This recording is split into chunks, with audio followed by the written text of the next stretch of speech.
Go. Should have a message now.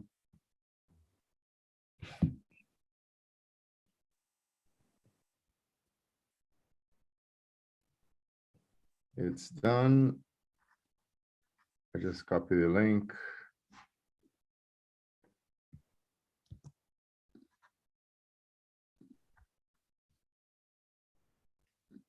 Yeah, we're good. So we can start recording here as well.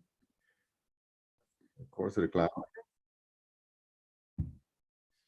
All right, Casey. So thank you so much for joining us today. I see that you picked up one of our wallpapers. Thank you so much. We never had anyone picking the old ship. It doesn't look like a pirate ship, but it sure looks like an explorer, someone who's going very far around the world. And you went from Wisconsin to Laos. I mean, life must be really, really particularly interesting.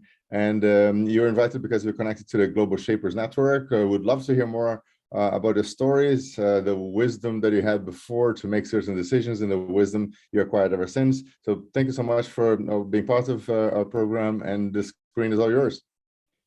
All right. Yeah, my pleasure. Thanks for the invite to join. And actually, I picked this background for a specific reason. It is related to some of my experience that I can share. And yeah, so I just want to use this time basically to talk about some of my life experiences, some things that I've learned, and also things that if I could go back to a younger version of myself, ways that I would want to change my mindset or my way of thinking, the way that I approached opportunities or situations. And yeah, hopefully this can be a chance for others to learn something and get something from that. And so the four things that I will want to talk about would be one, being it's okay to not know what to do or what you want to do, but just to keep moving forward. The second thing is to get comfortable being uncomfortable. The third would be to expect problems and challenges to increase as your responsibilities increase. And then finally would be to understand and appreciate yourself and others. And so for the first one, that it's okay to not know what you want to do, but just to keep moving. I don't know if some people can relate, but as I was younger, teenage years, I had some friends who had pretty much their whole path planned out as far as where they wanted to go to university, what occupation and job they wanted to do for the rest of their life. And for myself, I was a little bit envious of that because I had no idea what I wanted to do, not even where I wanted to go to school after finishing secondary school. And yeah, just kept making, kept moving forward, kept trying things.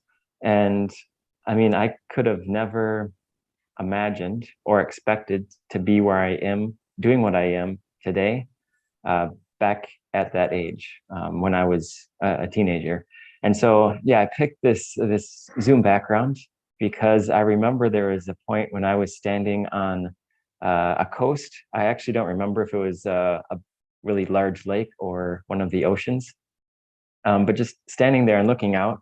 And, as you can see, it's like endless, right? You can't see an end. It just seems like there's so much possibility, like you can go any direction. And so, right, the Explorer ship, just setting out and seeing what's out there, just kind of felt like I was at a point where I was experiencing that. Like I had all these options, pretty much limitless, different possibilities. I just had to, get in the boat and sail off. I just had to go for it and see where maybe where I would end up. And yeah, so as I said, I could have never imagined that I'd be living in a different country, especially on the other side of the world. Would have never imagined that I'd be owning a restaurant, which I do now, or doing business consulting and coaching, marketing consulting. So all these things are things that I never would have expected to do or thought I would be doing when I was younger. And so just comes back to the point of it's okay if you don't have everything figured out that you want to do. And even a lot of the people that didn't actually go on that path anyways. And so the important thing is just to keep trying new things and I guess kind of seeing where life takes you. Different opportunities come up that you just uh, jump on and take advantage of. Now, the second thing is a little bit more uh, of a mindset change that I would have wished that I had when I was younger. And that is the thing about being okay with being uncomfortable. And I think, when I was younger, taking on jobs as a teenager or even in university, my my way of thinking about the job was essentially I show up, I do my job, and I get paid for it, which it's basically a means to pay for my expenses to get through education to then go on to do whatever it is that I would end up doing. And I didn't think of those different opportunities as opportunities to grow professionally or like develop in different skills. I basically just showed up and did what was expected. And I think I hesitated or even shied away from taking on roles that had a higher responsibility, like manager position, or just different tasks or higher responsibility, because I think I was a little bit concerned about being in that position of having to make these decisions, of dealing with problems that would come up. And it just seemed like maybe too much, like something I couldn't handle. Then I realized that, everyone starts at that place where they don't necessarily know what to do. They don't have that experience, but they learn by being in that position. And so I wish for myself that I would have taken those positions where I would have been uncomfortable, because I would have grown a lot more, probably in my ability to manage, to make decisions, to solve problems, and also could have even found that maybe one of those jobs that I had could have ended up being could have been a career path. I mean, I worked in a hotel when I was in university, but wasn't thinking of staying in that sort of career. But then later on, found that I actually really liked that hospitality and service industry. And so, had I maybe explored other positions, maybe that's something I would have pursued more. Essentially, it's really similar to fitness, which I'm quite into fitness, running, lifting, and it's very much the same, where as a runner, if I want to get better, I need to challenge myself. I need to go to a point that my body is uncomfortable. That's the only way I'm going to get faster or stronger, build my endurance. And so it's the same thing professionally or personally. To develop, you have to be in those situations that are uncomfortable, that force you to learn. And I think that then is kind of the segue to the third point, which is that you have to really expect problems and challenges to increase as you take on these new positions. And so if you want to avoid problems and challenges, then you can kind of stay in a just regular position where you're having less responsibility and more just following orders. But if you want to take on those roles, just have that expectation in mind that there's going to be things that you have to figure out what to do. You have to solve things, and actually people are looking for others to be proactive in that sense, to be the problem solvers, to be the ones who are the first to step in and kind of take the reins to just to make the decision, to lead the situation, to find a way to, if it's, for example, if it's just a matter of an unhappy customer for something, finding a way to make it right, or doing the best that you can with the situation. And even taking on, manager responsibilities, things like that, to then eventually being a business owner, hiring staff, having the responsibility of taking care of them. It just really forced me to learn and grow more. And I would just, yeah, encourage all to, if that's something that you want to go for, more of the leadership positions, guiding others, managing others, just expect more problems, more challenges, and don't think of it as something to try to avoid necessarily. I think for myself, I can be very like, I just want everything to go right. I guess that's probably true for everyone, but when mistakes happen or problems come up, can really probably affect me too much. And I had to change my thinking to just know that that's part of it. That's part of taking on those responsibilities. Challenges are going to come, and you just have to learn how to deal with them. So then the final point, because a lot of these were more about individual ways that I've grown, but also the key part is working with others, and also appreciating that not everyone is like you, or that you might be looking at others and wishing that you had their skills or their talents, abilities, but recognizing that it's important for all the different strengths that people have, and to balance the weaknesses. And so the more that you understand yourself, the more you understand the way that you think about situations, personality type, all those things of yourself and of others, then I think the better you're going to be able to work with other people, and also lead others well, or even just work in a group in a way that you're able to really recognize what other people are strong at and encourage them, or if you're in the position to be able to put them in the right role for them, that's really going to help them to excel. You're just going to be in a much better place to be a leader, or even be a supporter of others. And so that's a key part too, is just recognizing, and for myself, as I learn more about myself and understand what I'm good at and what I'm not good at, it's just made things a lot easier, I think, to know, even for the help that I need to get to be a part of my team, to fill in the areas that I'm not very strong in, and also then to recognize what I can really try to take on myself. So those were kind of the 4 key points that I wanted to talk about, that I feel like I've really learned, or kind of a mindset change that I wanted to, or wish I would have had earlier in my life. Happy to then maybe answer any questions even more specifically about journey of ending up in Laos, or anything else, but I can open it up to questions for more of a conversation now. Thanks, Casey.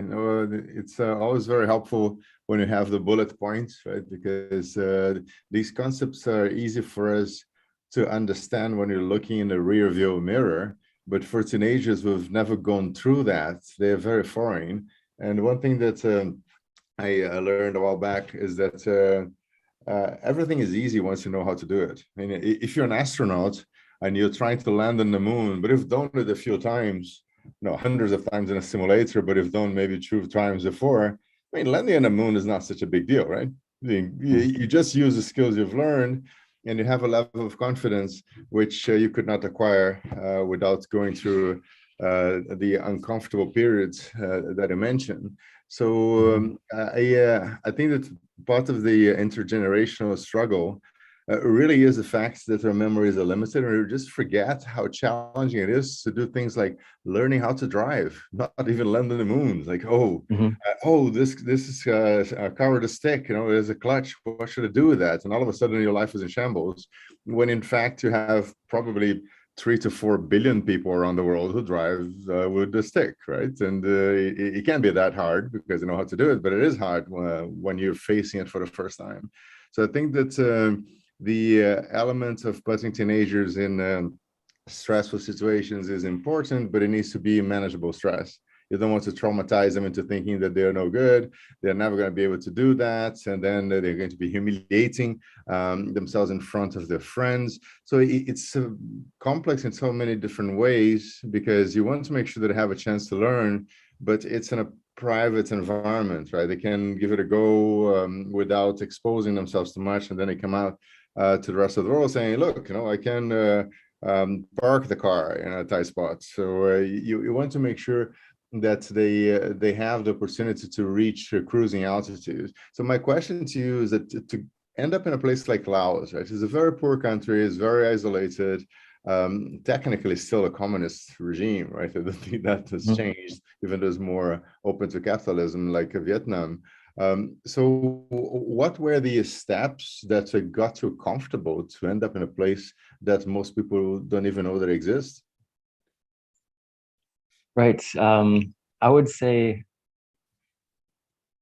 how it happened for me was because of the purpose I felt for what I wanted to do.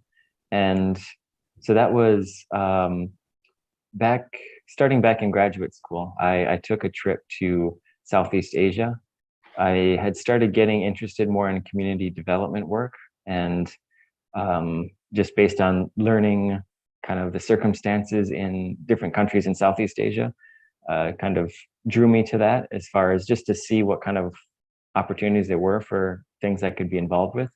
And so I visited Thailand, visited Cambodia and Laos. And so part of it was just the feeling I had in Laos, where it felt like this is where I should be.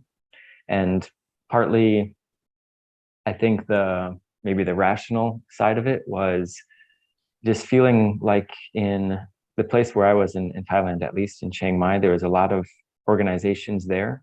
So there was already a lot of work being done. And my experience in Laos was meeting a lot more of the locals. And I was actually quite inspired by them and seeing their vision for wanting to transform their society to help it develop. And I felt like there was maybe a greater opportunity to just use the skills that I had to contribute here. And so that's how I made the decision to come here. Yeah, this is really a key point. The reason why I'm in Ukraine right now, which is unusual, even by my standards, I like traveling a lot, is because I have certain skills that can really help them, right? So I have a background in telecommunications, so I came up with a solution that can provide Wi-Fi in the villages that lost connectivity due to ongoing hostilities. And at this stage in my life, it's very easy for me to say, hey, no, I can do that. Not many people can. I'm willing to do that, and I can afford to do this. If you're a teenager, I guess you need to dig a little bit deeper, but there's not a digging, right? It's not very deep if you have only 15 years to look at. And in fact, you really have just a few years, right? Because your life is changing so much physiologically, mentally, and so on. So what do you think that teenagers could try to do to figure out the sense of purpose? I mean, I know it's a really big question, right? But what would be the hacks? Because you ended up in Thailand because probably you had an affinity for Southeast Asia, the culture, the colors, the people smiling all the time, and maybe it could be because you have a family member who went to Vietnam, or what are the elements that could trigger an investigation, right? So let's check it out. And I usually recommend the volunteering opportunities, and many speakers do the same. But from your experience, what are the things that led you down this path of Southeast Asia to start with? Mm-hmm. Yeah, so I would say, when I was a teenager, or even getting into university, I had in mind that I'd be interested in studying abroad, but in an English-speaking country. I think anything else just felt like too big of a step. And so I actually, other than just crossing the border into Canada, I hadn't left the country until I was, I think, 21, and just felt like I guess just inside me that I should go on this trip to where it was Turkey. Went on just a short-term trip there just to, yeah, be able to learn about the culture and kind of an exchange, I guess, exchange trip, just being able to visit some students there. And that really opened me up to realizing that international travel wasn't that big of a thing, and also an appreciation for other cultures. I think that was a big thing, because when you're only around other people who experience, you know, pretty similar experiences as you and live a certain way, you think that's just kind of the normal way that everyone lives, that everyone thinks. But then when you go and experience a whole different culture and see that they just have all these different you know, behaviors and what's acceptable, what's kind of the social norms and different ideas, that just really, I guess, opened up my curiosity a lot more. And that was kind of the first step, I guess, in international travel.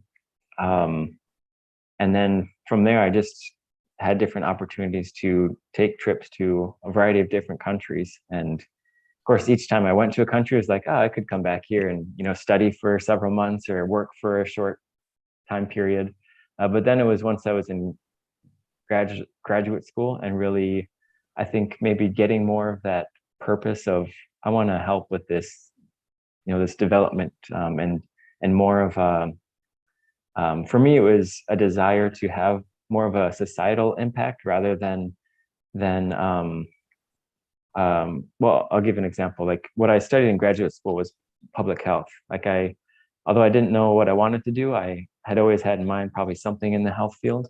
And I knew I didn't want to be on the side of treating problems once they already occurred. I wanted to be on the other side, preventing them from happening in the first place. And so when I saw, specifically it was the human trafficking issue, that it was just happened to be a group project that we were working on. And my group picked this organization that was dealing with human trafficking in the US. So because of that, I did research and found that it was a huge issue in Southeast Asia. And so that's kind of what led me to Southeast Asia in particular. And yeah, by that time, I was already open to the idea. I guess if that had occurred earlier in my life, it wouldn't have been something that I would have thought of doing for sure. But because it was kind of a step by step of, okay, first being open to international travel, and then kind of slowly getting more open to like, okay, I could, you know, maybe live short term in another country, work, try that out, to then being, open to, okay, I could go long term and try to have a you know, longer, bigger impact. For a teenager, I would say, as you suggested, taking advantage of volunteer opportunities. That would be a great way. And of course, even more so now, there's so many different, if you want to think more of maybe what skills you want to get, there's a lot of different opportunities to learn for free online, a variety of different skills, you know, whether it's, you know, you try things out with graphic design or coding or, you know, building websites, things like that, where you can really just try it out and see if you like it. And if you do, it's probably, you know, a lot of those skills are things that you can do from anywhere, that are needed skills, and just kind of find out what it is that you feel like you enjoy doing, that I would say solves a problem for someone. Yeah, this is such a massive advantage I have today, because most stuff that you can learn is out there, right? Other than very specific topics that I'm assuming beyond the ability of most teenagers, you can learn the basics of any topic. And I guess it's just the overwhelming choice that becomes the issue to be solved, right? How do you give them little tasters? And one of the reasons why we're doing the sessions is exactly so that teenagers can listen to people who have a similar background, that they are working in fields of interest like law, engineering, and medicine, or anything else. But it's a time of abundance, right? And people need to realize that there are many opportunities out there. and that there are certain things they can gain through international travel. There are certain things that they will lose. I mean, coming from Wisconsin, I guess cheese was a big part of your life, and in Southeast Asia, that is not the case. So And there. skiing. I haven't seen snow for a long time. Yeah, I guess skiing for you would be Japan, the closest, huh? Right. Maybe, yeah. Yeah, guys, thank you so much, man. This is a very special session because it's pretty much the only one you can do this month due to the situation here in Ukraine.